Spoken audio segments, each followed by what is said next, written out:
学部の学部長補佐をしております中村と申します。本日は30分程度にはなりますが、情報社会学部ってどんな学部っていうのを皆さんにお伝えしていければと思います。まず情報社会学部っていう学部ですが、全国781、ちょっと今数は変わってきてますが、その学部の中で唯一情報社会学部っていう学部があるのがこの大阪経済大学になります。で、名前が違う社会情報学部であったりとか、そういった名前が入れ替わっているものはあるんですが、情報社会学部っていうところは私どもの大学だけにはなってます。で、この社会情報であったりとか、情報がつくところっていうのは結構あります。経営情報学部とか、社会情報学部、情報社会学部についたものだけですね。いろんなところがあったりはするんですが、そういったところと何が違うかと言いますと、情報社会学部っていうものは情報と社会学両方が学べるんですが、社会学っていうものの人と人との関係っていうところを、情報っていうものを交えて勉強していく、それが情報社会学部っていうのになります。で、情報と社会、この2つを英語で言いますと、情報はインフォメーションテクノロジー、社会っていうものは科学でいうとソーシャルサイエンス、これを日本語に向かい直しますと、情報インフォメーションテクノロジーは情報技術で、ソーシャルサイエンスは社会科学っていうのになります。要するに私の学部ではこの情報技術と社会科学、この2つを、中心的に学んでいくという学部になります。まず1つは情報通信技術の習得をしましょう。そしてもう1つは社会科学の理論と実践をしましょうというもので、この2つを合わせて学ぶことができる、これが情報社会学部という学部になっています。で、情報社会学部ですが、インフォメーションテクノロジー、これ IT と呼ばれるものです。実はそこにプラス C っていうのが今ついて、総合障害では ICT っていう言葉でよく言われています。IT インフォメーションテクノロジーです。じゃあ C って何かな、何やと思う？この当てられると思わないよね目合っちゃったわ何やと思う？ C 何やと思う？ C がついそうだ。お、いいね、正解です。コミュニケーションです。IT に対してコミュニケーションが加わったインフォメーションコミュニケーションテクノロジー、これが今言われている ICT という言葉です。つまり皆さんでよく分かりやすいのは、もともと IT っていうのはパソコンっていうものは、先生が生まれた頃ぐらいの技術ですが、その時はパソコンはパソコンで計算を処理するものです。そうするとそれが通信をして他の人に連絡をしていくのは、そういったもの機能がなく、計算をするワードの文章を作るっていうものなんですが、今皆さんが手元に持っているスマートフォン、ほとんどの人が多分持ってると思います。こちらは携帯電話で処理をするんではなくて、どちらかというとインターネットにつながって他の人と情報をやり取りする、コミュニケーションをする、これが当たり前のものになっています。なのでこのコミュニケーションというのがついた ICT というので、この ICT というのを学んでいくことができるというのになります。で、コミュニケーションの手段っていうのは日々どんどん変化をしていまして、一番には対面のコミュニケーションから遠隔地に情報を届ける手紙、そしてこの手紙を届けるのは時間かかるんですが、電話っていうものが出てきてから即時に遠隔地にいる人に伝えれるようになってくる。そしてパソコンとか出てから E メール、携帯スマホやタブレット PC とかを使ったもの、そして今流行るものですと、例えば腕時計をつけるとそれで心拍数とかそういったものが取れるウェアラブルコンピューター、今メガネかけてる子も何人かいますが、メガネに画面をつけて、そういった Google グラスであったりとかオキュピタスとかそういったものが出ている。さらに研究の世界っていうのはもっと先に行ってます。この中でコンタクトつけてる人はどれがいますかね。コンタクトレンズいますか？何がいます？コンタクトレンズに、画面を映し出す、ちゃんとホログラム映せるような技術まで実は研究の世界ではできてます。だから10年20年経った段階ではそういったものがもしかしたら皆さんの手元に普通に出てくるかもしれません。そういったふうにどんどん技術が進化していってます。そういったコミュニケーションの手段っていうのは進化しているっていうことも加えて、コミュニケーションの内容も変わってきます。はじめは1対1のパーソナルコミュニケーション、そして1対他っていう多方向に通信をする、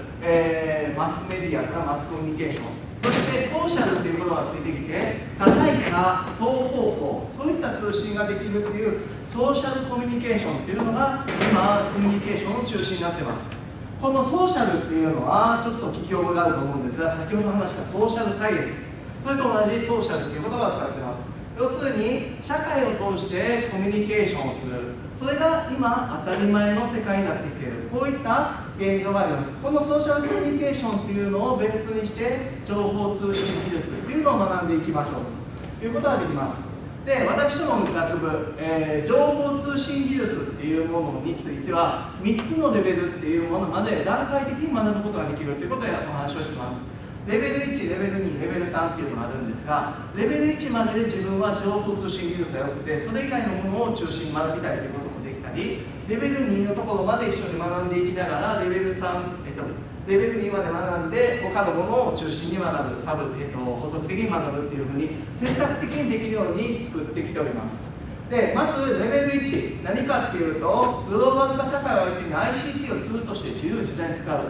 これ今皆さんが高校で結構ワード、エクセル、パワーポイント、そういったものを習ってると思います。で、大学でじゃあワード、エクセル、パワーポイントを使いこなせるようになりましょうって言ったら大学に行く意味が全くないです。そうではなくて、世の中には ICT のツールっていろんなものがあります。例えば地図っていうものに表示するような技術っていうものであったり、写真をここでバーッと撮るだけで自動的に3次元の点群データ3次元にしていくっていう技術だったり、いろんなツールっていうのが出てます。そういったツールを利用できるようになる、それを覚えることができるっていうのはレベル1の段階です。いろんなものを使っていろんな技術を知りましょうと。高校時代に習ったワード、エクセル、パワーポイントだけではなくて、もっと先のものを使いこなせるようになりましょうがレベル1です。で、レベル2っていうのは、今ある技術っていうものを使ってビジネス、経営とかマーケティングに使っていきましょうっていうのがレベル2になります。例えば、この中で皆さん、必ず使っていると思うんですが、LINE を使っている人、どれがいます？ちょっと手を挙げてみてください。じゃあ、LINE。これ LINE っていうものをベースに実はいろんな商売っていうのがされてます。 LINE でお金儲け、どんなのなんです？なんかやってるのある？自分がやってるわけでもいいよ。どんなお金儲けあるの？スタンプ買ったりをする。で、スタンプを買うっていうのは消費者ですが、スタンプを自分で作って売ることができる、そういったものも一つのビジネスです。で、自分自身で書いたスタンプっていうのを他の人に買ってもらって売っていく、この仕組みの中に自分が入ることもできるし、その仕組みを自分で作り出す方法、それは、ICT の力とビジネスに関する知識、その2つがあったらできることです。そういったことを学んでいこうという学生もいます。で、レベル3っていうのは他の情報学部で学ぶようなことをやっていこうというもので、自分自身でプログラムを学びましょう、プログラムを自分で書けるようになりましょうっていうのを育てるのがレベル3です。で、実際に深く学びたいっていう子が結構いたっていうことで、今年からカリキュラムを変えて、今 Android のそういったゲームを作る、アプリケーションを作るっていうカリキュラムを用意しています。こういったプログラムを徹底的に学びたいっていう子もこうレベル3を目指して頑張っていくことができるっていうので、そういった情報に関しても3つのレベルっていうのを分けて学ぶことができるっていうのが、私どもの学部の特徴です。で、次に社会科学。社会科学って言われるとすごく分かりにくいんですが、じゃあちょっと質問します。人が一人いたら社会って言うかな？言わないよね。じゃあ満員電車、人がいっぱいいます。社会って言うかな？言わない。じゃあ社会って何やろ？会社。会社も確かにそう。会社も一つの社会です。でもじゃあ具体的に何があれば社会なのかっていうと、人と人とがいっぱいいて、さらにつながりがあり、関わりがある、そして結びつきがあるよっていう関係がある、これが初めて社会っていうものの構成要素になってきます。で、さっき会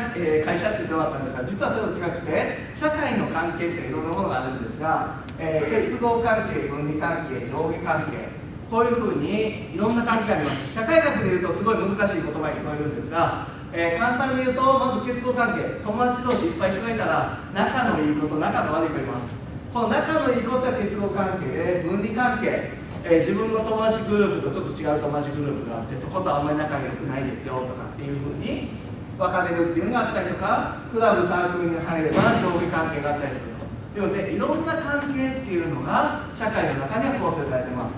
それは学んでいったり、さらに社会の規模、さっき会社って言ったのが実はここに生きてきてて、こういった社会は家族があれば、地域もあれば、組織、会社ねっていう関係もあれば、もっと大きく見ると国家間とか国際社会とかっていう関係もあります。こういうふうに社会っていうものを一つのキーワードで置くと非常に多様でイメージしにくく多様性が高いっていうものになります。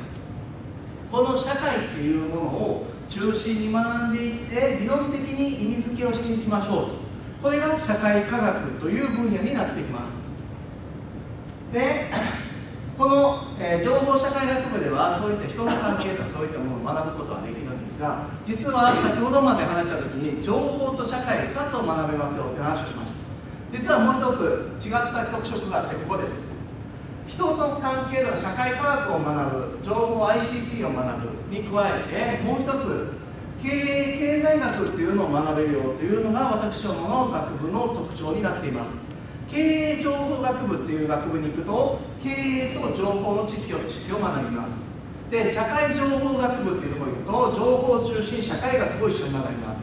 でも私どもの学部っていうのは、情報と経営経済と社会、この3つのものっていうのを全部学んでいくことができるっていうので、それが一つの特色です。で、何が必要なぜこの部分が必要なのかっていうと、この経営経済学、ほとんどのコミュニケーションとか、それからソーシャルコミュニケーションっていうところになったときに、人と人とのつながりっていうもので、そのつながりを作るために技術が必要です。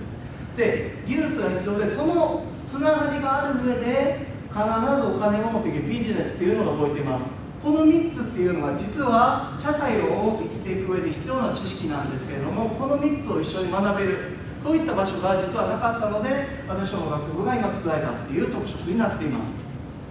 で、3つのコース実は用意しておりまして、現代社会コースっていうのと経営経済社会コース、そして情報コミュニケーションコース、この3つのものがあります。で、緩やかなって書いてはいるんですが、ちょっと次のスライドで説明しますが、この緩やかなっていうので、これを学ぶ、ここをメインに置きつつ、他のものを学ぶこともできるっていうので、いろいろ選択的に取れるっていうのが、コース選択で私ども特徴にしてます。で、現代社会コースは、社会調査のプロ、社会調査士っていうのを取ることを目指していくことができます。そして、経営経済社会が企業会計というので、税理士であったりとか、公認会計士。実際公認会計士になった学生とかもいます。ただ卒業と同時ではないので、卒業してから1年2年後っていうのになったりと思います。こういったものを目指していく。で、情報コミュニケーションコースのメンバーっていうのは SE であったりプログラマー、もしくは IT コンサルっていうようなそういったところを目指していくっていうことができるっていうので、これが3つのコースっていうのを今用意しております。で、社会調査士っていうことは全然聞き慣れないと思うので、それがどんなものかっていうのについてちょっとだけ紹介しておきます。社会調査士ですが、これは、情報社会学部ではこの社会調査士っていう資格を、学部の授業を受けておいて、で単位をちゃんと取ると、そしてその後最終的に提出をして申請をしないといけないですが、卒業後申請をすると、社会調査士の資格っていうのを得ることができます。で、この社会調査士、これを取得すると何がいいかっていうと、就職活動に役立つっていうのも一つなんですが、自分自身が社会に関してのアンケートを取りましょうとか、そういったことをしたときにアンケート項目ちゃんと作れますよと、必ず、自分の恣意的な結果が出るんではなくて、自分自身が社会を知りたいっていうことをベースに公平なアンケートを自分で作って、そしてそれを取りまとめる能力がありますよっていうことを証明する資格です。なので、これを持っているっていうことは、技術、そういった知識を持っているっていうことなので、それを必要とする会社に入りたいであれば持っていると得意になります。資格があるイコール就活が成功するではないんですが、そういった会社に入りたいからこの資格を持ってますっていうことが言えるっていうものの一つの、実績っていうのになっていきます。で、先ほど話しました、3つのコースですが、緩やかな3つのコースがありますっていう話をしたんですが、私の学部、じゃあ高校時代から将来決めてる人皆さん来てくださいではないです。そうではなくて、1回生の間っていうのはいろんなことをもっと知りましょうと、社会学のことを知りましょう、経営経済学、会計のことを知りましょう、情報学知りましょうと、その上で自分自身が将来何になりたいか、どんなことを目指したいか、何が得意か、あまり得意じゃないものをずっと将来やっているとやめたくなるので、そうではなくて自分に何が向いてるかっていうのを1年の時に知りましょうと。でその上で自分自身があまり得意なものがないで全部好きだなっていうのであればどこか一つに所属してもいいですし、所属しながら他のものを学んでいくこともできるし、自分はパソコンがめちゃくちゃ好きでプログラムがやりたいというんであれば情報コミュニケーションコースに入っていくと。そしてその後発展科目っていうのがあるんですが、情報コミュニケーションコースに入ってから発展科目全部情報環境を取ることもできます。でもそれ以外にも所属以外のコースっていうのを取るっていうこともできるっていうのを用意してまして、だから自分は情報を学びながら経営経済のことを学びたいよと、経営情報学部みたいな組み立てをしたいよということであれば、情報の発展科目と所属以外のコースのものをしようというふうに自分のなりたいものを将来に合わせて、コースとは限らずに卒業の単位っていうのを選択をできると、そういうような非常に柔軟な単位カリキュラム構成っていうのをやってます。だから一つのなりたいものが見つかったらそこに極めていくこともできるし、幅広い知識を持った学生っていうのを育てていく、そういったこともできるっていうのが情報社会学部の特徴になっています。で先ほど、経済の先生がありますよ、すみません、経営経済の専門も入ってますよっていう話をしたんですが、実は設立経費っていうところがありまして、もともとは経営学部経営情報学科で、その後経営情報学部経営情報学科になって、2012年に情報社会学部になっています。つまりここのところで経営情報というところでずっとやっていたんですが、社会っていうものを見たときに必ず経営と、情報だけではなくて人っていうものがこの、今後社会に出ていったときに必要になるだろうというので情報社会学部っていう言葉にしてきてます。なので経営の先生方っていうのもそのままこの情報社会学部になるときには来ているので、経営とかそういった会計の先生っていうのは実際経営学部よりも私どもの学部の方が先生の数は多いというふうな特徴になっています。だからそういった社会も合わせて学ぶことができるっていうのがこの情報社会学部の特徴になっています。で私どもの学部ですが、学部の定員数は250で公開してまして、実際に入っているのは300名ぐらいです。で、3分の1が女の子というのは結構女の子の数が多い学部になっています。で大学先生の数も、25名が大学先生でいるので、1人の先生が約10から11人ぐらい、学生を見ていると。なのでかなりマンツーマンではないんですが、かなり少人数で一人一人の学生を見ていくことができるというような仕組みになっています。で一人一人で見ていくっていう仕組みの中で、ゼミナールっていうものが用意されています。これは1回生の時に基礎ゼミっていうことをやりまして、2回生から、専門の演習っていうのに入っていくと。でその演習では、4人から16人で一緒にやっていくんですが、読む聞く話し合うっていうようなそういったものを学ぶであったり、就職活動の相談、あと、ゼミ1グランプリっていうものがありまして、ゼミっていうのは非常に力を入れてるんですが、大経大の53、他の4学部の中で、や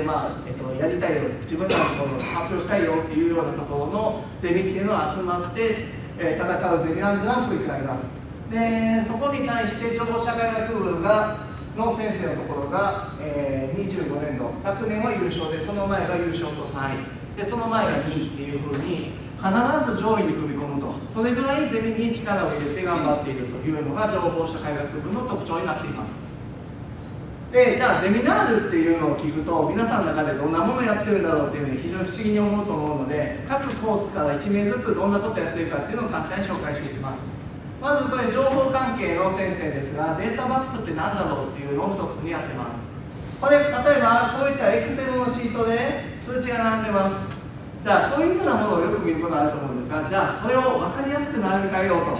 思ったらどうやったらいいかな。やったらいいと思う。おお、いいね。グラフにしていく。こうやったらだんだん分かりやすくなるよね。じゃあこの一歩先を行ってみましょう。グラフにするまでは高校時代です。じゃあもう一つ先までって言ったらどうなるか言うかな。難しいよね。いきなり言われたら難しいよね。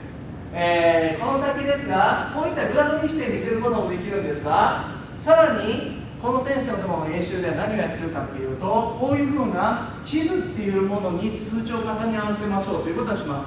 そうすると地域の傾向がどうなっているかであったりとか、そういったことを理解することができる。ここれ GIS っていうものなんですが、そういったものにデータを重ね合わせて新しい発見をしていきましょう、地域特性を見ていきましょうということがあります。でそういったことをやっただけではなくて、それを外部のコンテストに出していろんな賞を取るということをこのゼミでは頑張っています。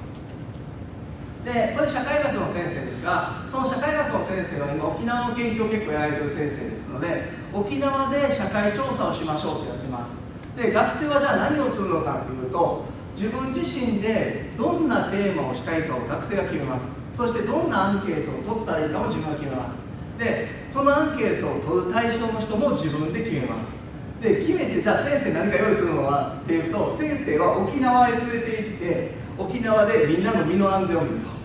みんなが安全にできるかどうかだけを見ていて、あとは学生が自分たちで設計をして、自分たちでインタビューをして、自分たちで結果をまとめる、それを卒業研究にするっていうのは社会学でやってます。要するに本当の社会調査の実践っていうのをやっていくっていうのが、この先生の方針になってます。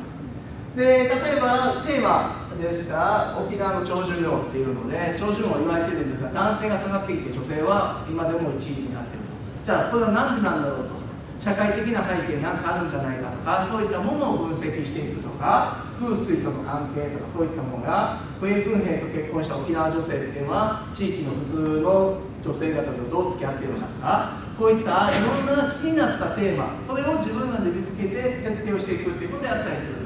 というのになっています。でもう一つが、これは経営経済コースの先生ですが、この先生のところは、マーケティングっていうところを中心にやってます。で売れる商品ってどんなものっていうのを考えていく、案を出していくということをやっていると。例えばここで現状分析で、今回その時のテーマはコンビニです。2009年に分析をされたものなんですけれども、だんだん客層が変化をしていってるよと。で高齢者も増加していってるっていうところで、高齢者向けのコンビニでの商品っていうのを考えていかないといけないんじゃないかっていうので、高齢者プラス女性っていうものでのコラボ商品を提案しましょうということをやってます。実は2015年6年今ほとんどのコンビニに置いてますが、2009年あたりにはあんまり置いてなかった商品があります。こういったものを立案すると。具体的に何かっていうと、こういった高級スイーツです。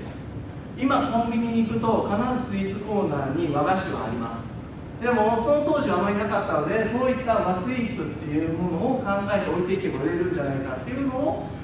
当時の学生がいろんなデータを分析して提案をしていくと。だからこれ今見るとそうだよねと思いをするんですが、その当時で言うと実はそんなものがあまりなかったんで、こういったものを置いたらいいんじゃないかっていう提案っていうのをしていったというのが、学生が主体に考えてやっていくというところで生まれたりしています。で私の方のでも、やっておりまして、私のところは実は3つのもの全てを使って勉強していくゼミをやりましょうということをやっています。社会学からは、社会を理解して社会のニーズをする、もしくは人と人との関係っていうのを分析していく。で経営経済では、経営会計の知識が得られる。そして情報学では最新の ICT っていうものの知識が得られると。この3つっていうものを学部で学べるので、それらを使って力試しをしましょうということで、有名国公立私立大学が競い合うような外部のビジネスプランコンテスト、学内じゃないです、学外と戦うビジネスプランコンテストに出して賞を取るということをずっとやってきています。でこれが、昨年までの実績ですが、4年間で24回、いろんなところで賞を取ってきてます。で昨年ちょうど多かったんですが、13件取ったりをしていて、こういうふうに学外の大会というのに出ていって、互角勝負する、他大学と勝負をしていくと。遠いところは青森県が奈良とか近いんですが、遠いところは青森とかそういったところに出ていって、青森に通用するようなビジネスプランとかを考えて勝負をしていくということをやったりしています。でこの対象1回っていうのでは、ここら辺でしたら阪大とか京大の大学院生、こういったものも出場してはいるんですが、大経大の3回生がこういった子らと戦って、ビジネスプランで賞を取ると。でこういった賞を取っていくということをすると何がいいかと言いますと、自分が目指している就職先、自分が入りたいと思った場所、そういったところに自分の意思で選んで入ってきます。就職率がいいではなく、就職率の中身がいい、そういったことができるっていうのが一つの特徴です。これその時の大会のプランなんですが、例えば昨日花火大会ありました。淀川花火大会があったんですが、花火大会の時っていうのは駐車場需要が非常に高まります。だから要するに需要に対して供給が非常に足りてない状態で車が溢れ返ります。だからこんだけ止めることができないっていうことになるんですが、じゃあこれを解消する方法って何かないのかなと。夏休みであれば夏休みのプールがあるところの施設は駐車場めちゃくちゃ混みます。でも冬になるとプールが空いてないんで誰も使わないですっていうふうに、じゃあ駐車場をどんどん拡大していったらいいかっていうとなかなかそういうわけにいかないので、臨時的に駐車場を止めれるっていうものがビジネスとして成り立つんじゃないかっていうので、その時の学生が考えたプランっていうのはこういった街を歩いてみようと。だから街を歩くと車っていっぱい止めれるよねと。月決め駐車場もあれば個人宅の駐車場日中空いてるやんとか、マンションの大型駐車場あるやんっていうのでいっぱいあります。でもここ止めたらどうなると思う？勝手に止めたら怒られるよね。勝手に止めたら怒られるよね。絶対怒られて通報されるよね。なんです。でもその運営している人がそれを貸してあげますよっていうのをちゃんとシェアをしますっていうことを登録します。で、お金をもらうっていうことで、その利用した人は料金を支払ってそれを受け取ると。この時間帯は空いてるから使ってくれていいですよっていうことを、共有しましょうっていうサービスを提案してます。で、こういうことをすると実は臨時駐車場として個人宅の駐車場を使えるんじゃないかとか、そういったことができるよねっていうのをアプリを作って提案をしたんです。で、こういったものを学生が学部時代にいろいろ培った知識をもとに考えていきます。で、こうやっていろんな賞を取りましたって言ったらすごいねって思われるんですが、実際にうちのゼミ生で挑戦したのは49名です。4年間。そのうち43名、ほぼ9割です。ほとんどの人が取れると。これは学部の中で、知識を得て、ゼミ遊んでたらダメです。遊んでた子はやっぱり取れなかったって言われるんですが、ちゃんとゼミに力を入れて頑張っていくと。そういったことをすると、こういった実績って実は得られるんですよと。ただ、頑張るっていう場を用意するっていうのがゼミっていうものの一つの特徴だと思ってます。いろんなゼミがあるんです。こういう頑張るゼミばっかりじゃなくて、いろんなゼミがあるんですが、こういった頑張る場所っていうのを提供できるっていうのが大経大の情報社会学部のゼミになってます。あと学部のちょっと特徴を簡単に説明をしていきます。で、あとは情報社会学部、人数が先ほど300名程度って言ったんですが、もともと大経大では、基礎科目っていうものはではなく、ほとんどの授業300名以下、400名とかそういった多い大講義はなくしましょうっていうことを、申し合わせで決めてます。ただ情報社会学部人数が少ないのもあるので、受講者は必ず200名以下にしましょうっていうことをやって、300名を超える講義数を非常に少なく、200名を超える講義数はほとんどない状態にしてます。こういうふうにすることで静かでみんなの顔が見える、授業っていうのができるっていう環境を用意していると。で、あと、大経大としては就活サポーターっていうので、卒業生とかとのつながりっていうのを密接にしていて、就活に力を入れてますというのが今現状になってます。で、情報社会学部、これ一つ前の経営情報学部の時ですが、約 90% ぐらい、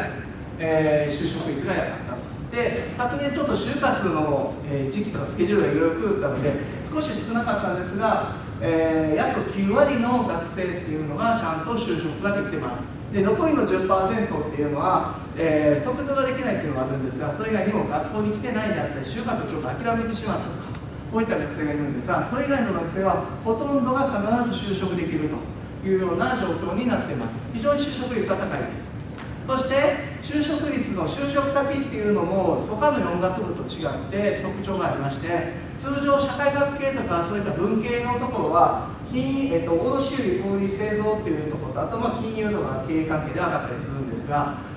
情報社会学部では情報と同じようにこの情報通信業っていう IT 関係に行く学生っていうのも実は多いというので、他の学部と比べるとちょっと特色があるというような学部になっています。で、他にも大学生の時しかできないことっていろいろあるんですが、インターンシップや海外留学とかいろいろあるんですが、こういった資格取得っていうのも学部からの補助っていうので、他の学部にはない補助っていうのを用意はしています。で、資格っていうのは今現在68コース、情報関係もあれば経済、会計とかそういったいろんなものがあるんですが、そういったものを用意してます。これは、夏休みの夏季講習時間であったりとか、もしくは授業が終わった6限目以降で資格を取るということを、頑張りたい人には頑張れるっていう環境を提供しているという状況になっています。で、資格っていうのを取ると何がいいかっていうと、資格2つ以上持つと、就職率も上がったりするよと、頑張ってる子っていうのは就職しやすいよというようになるんですが、こういったことを支援するっていうことができる状況になっています。で、ちょっと最後まとめます。この3つのものを学ぶっていうのは、まず社会学っていうところで調査してデータをまとめる、人と人との関係、社会っていうものを理解をする、そして経営経済では経営、企業経営、マーケティング、もしくは会計の知識、こういったもの、お金の知識が得られる。で、情報で IT とかネットワーク、そういった通信の知識が得られると。こういった3つの知識っていうのは、人、物、金、情報、経営で必要になる、こういったものを知った人材っていうものを作ることができる、育て上げることができるっていうカリキュラムを用意しているのが情報社会学部になっています。これちょっとカリキュラムが一緒になっていて見にくいんですが、こういったものがいろいろ用意して皆さんをお待ちしております。では本日はなくなりましたが、ご清聴ありがとうございました。